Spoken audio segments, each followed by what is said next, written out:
And up next, we're diving into the Future Games Showcase and talking about how the Future Games Show Spring Showcase was this week, and it gave us 41 brand new video games.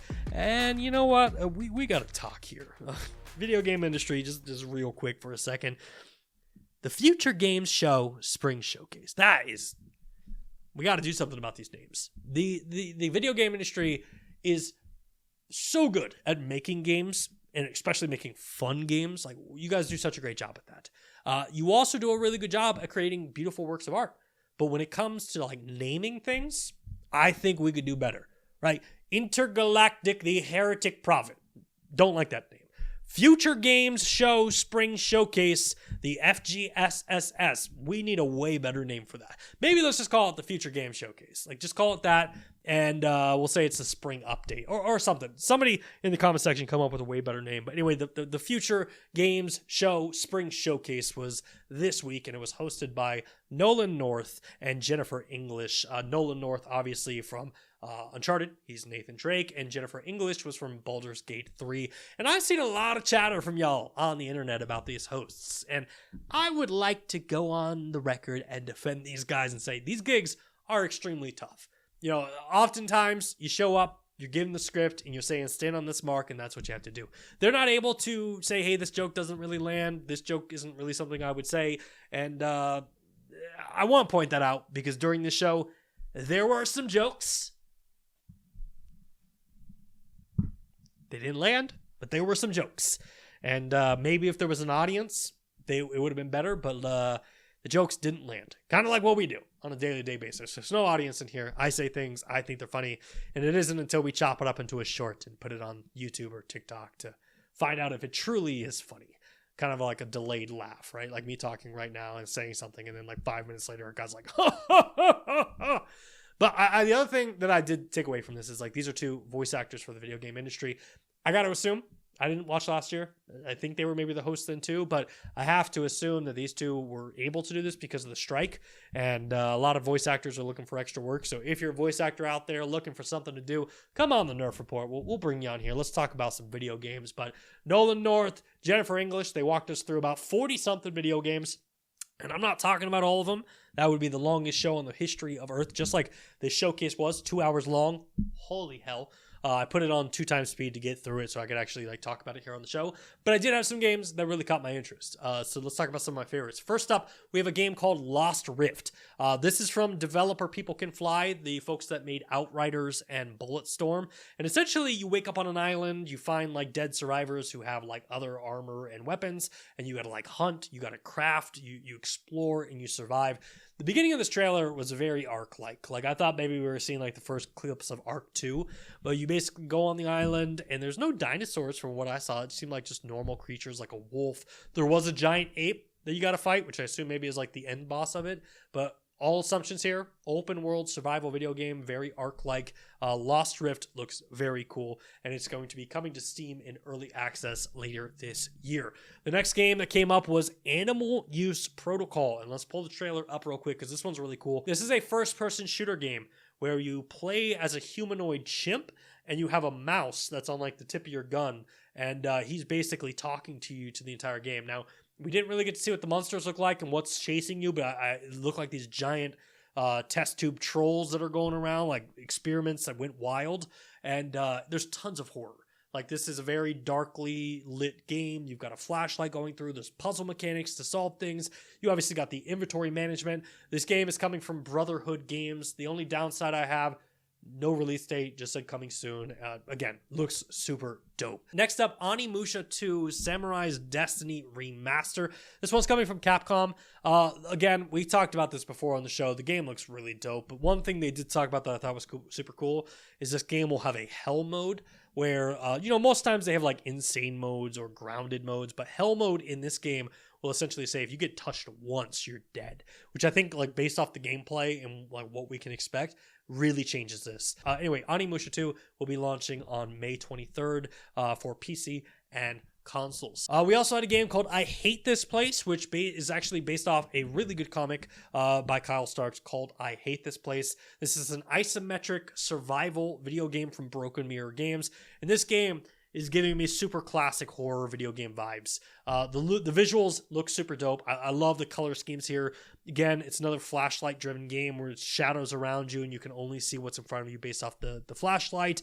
The monsters look super dope. And again, that classic Resident Evil, like over your shoulder kind of camera angle. It's like a level of fear where you're like, I can't control it. I'm not in control of my own scenario. Anyway, the game looks dope. It's coming out this year for PC. We will definitely be checking it out.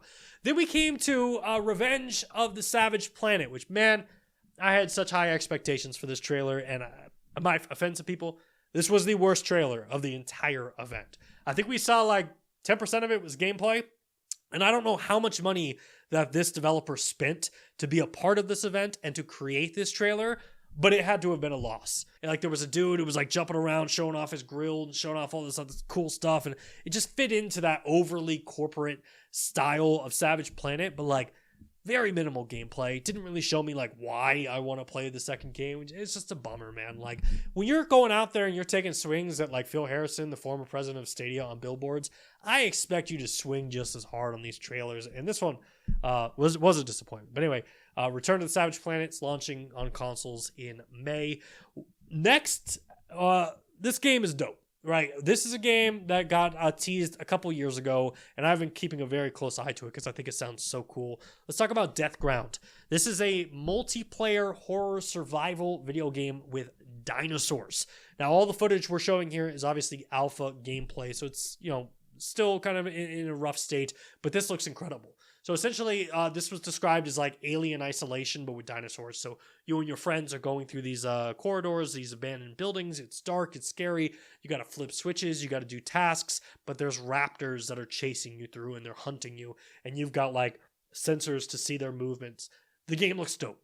This will be a day one purchase for me. Death Ground looks absolutely incredible. Cannot wait to play this with my friends. The next one, I think, was the one that stole the show. This is a game that I saw on TikTok recently, and I have been super intrigued ever since then. Kingmakers, you basically time travel back into the medieval ages, and you're driving a pickup truck into battle, and you're just like mowing down soldiers, and then you get out, and you've got like a gun, you got grenade launchers, you got airstrikes, and you're just trying to see how many of these soldiers can you kill. And really, I mean, based off of like the trailer we saw this week, this game reminds me so much of Days Gone's Horde mode, but instead of zombies, we just have like soldiers with swords and spears and shields. Like, I think this is going to be so much fun. And the developer did come out and say there's going to be like thousands of soldiers that are always active. It's not just going to be like when you look at them, they come alive. The battle will progress whether you do anything or not. And every building is destructible. You can play this game with up to 4 of your friends. You can play together. You can play by yourself. But Kingsmaker, I think, is going to be one of those games that is a sleeper hit, and it's going to be Game of the Year. I think that there's a very good... if Grand Theft Auto 6 skips this year, Kingmakers has a very good opportunity to be the Game of the Year this year. But Kingmakers will be coming to PC in 2025. Next up, we got a really cool virtual reality game that I thought was kind of a cool concept. One person has the VR headset on, they're playing the game, and then your spouse or your friend is playing on their phone and kind of walking you through. So the VR player is going into like this electrical facility, they're trying to get in the door and they got things, and then the person on the phone is switching through the manuals to figure out like how to walk you through it. Super cool concept. And then if you fail, the monsters get out and then you obviously die. So Elsewhere Electric, another game my wife and I will probably have to play this year. I think it sounds like a bunch of fun.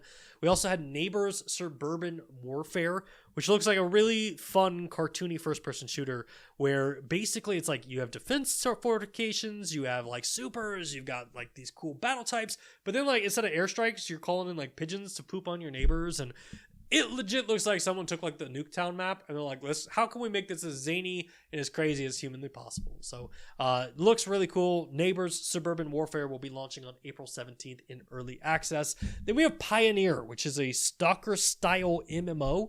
It's set in an alternate reality. You're going to be fighting machines. You're going to be fighting humans. You got these alien-like mutant zombies and giant creatures.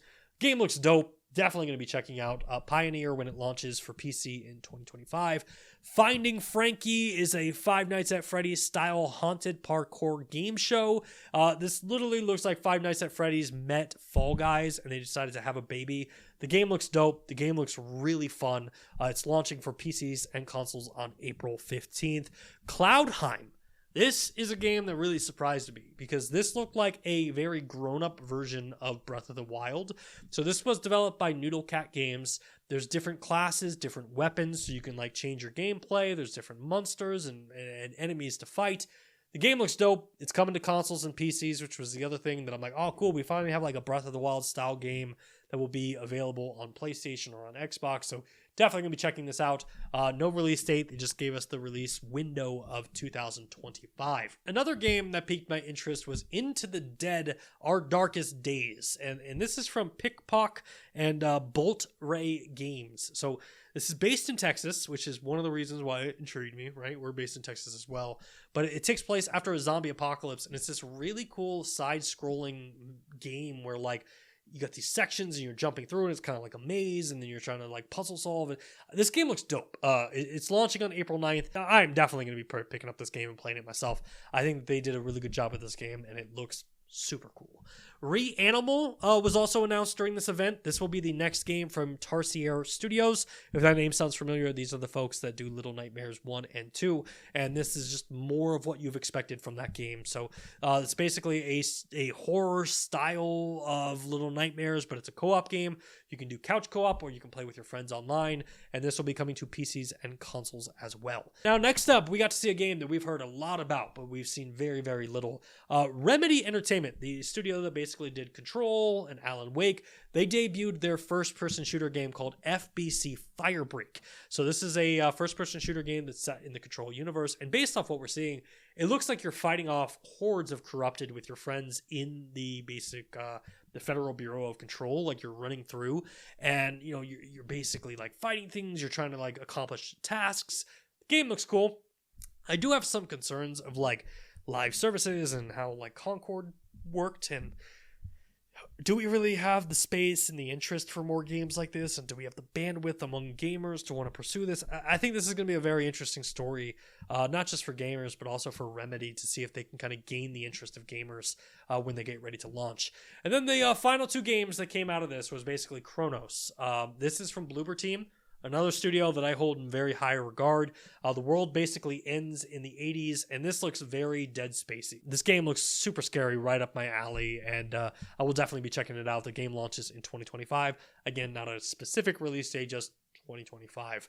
And then the final game was a remake to Painkiller. Yeah, the 2024 first-person shooter game is coming back, and in the fall of 2025, Saber Interactive will be releasing a brand new version where, if you're not familiar, essentially Painkiller is a game where you get sent to purgatory, and in order to get to heaven, God's like, you need to go fight Satan's army, and that's what we're seeing here.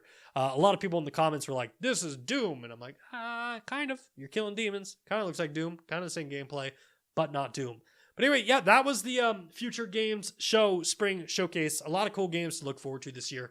Obviously, the ones that intrigued me the most, I think Kingmaker. Is that what we're calling it? Is Kingmaker? Yeah, Kingmakers, I think, is the game that I'm most intrigued about this year. Can't wait to play it. And I'm going to have to reach out to some of these developers to maybe see if we can get them on the show to talk about their games, because all of these, I think, are going to be super solid games for not just PC players, but also for gamers as well.